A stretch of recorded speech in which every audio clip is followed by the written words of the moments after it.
Chief adviser central ব্যাংকের গভর্নরকে বলেছেন যে বাংলাদেশ ব্যাংকের অটোনমি যত দ্রুত এটা যাতে করা হয়, অটোনমি ইনশিওর করা হয়।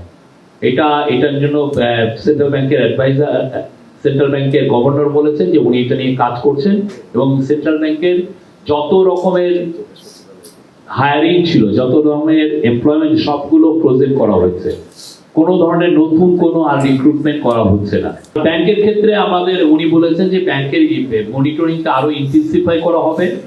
দুইটা ব্যাংকের উন্নতিতে উনি জানিয়েছেন যে খুব র্যাপিডলি তারা তাদের উন্নতি করেছে এবং পাবলিক সেক্টর ব্যাংকেও যাতে আরো উন্নতি হয়, সেখানে ডিসিপ্লিন ফিরে আসে, সেগুলো নিয়েও কাজ করা হচ্ছে।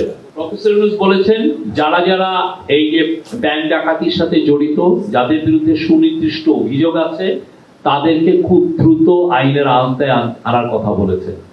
তারা যেন আইনের আওতার বাইরে না থাকে, যে করেই হোক তাদেরকে আইনের আওতায় আনার জন্য উনি এমফাসিস দিয়েছেন। উনি বলেছেন যে এটা খুব যারা এই কাজগুলো করছে তারা আসলে বাংলাদেশের সাধারণ মানুষের টাকাটা মেরে দিয়েছে।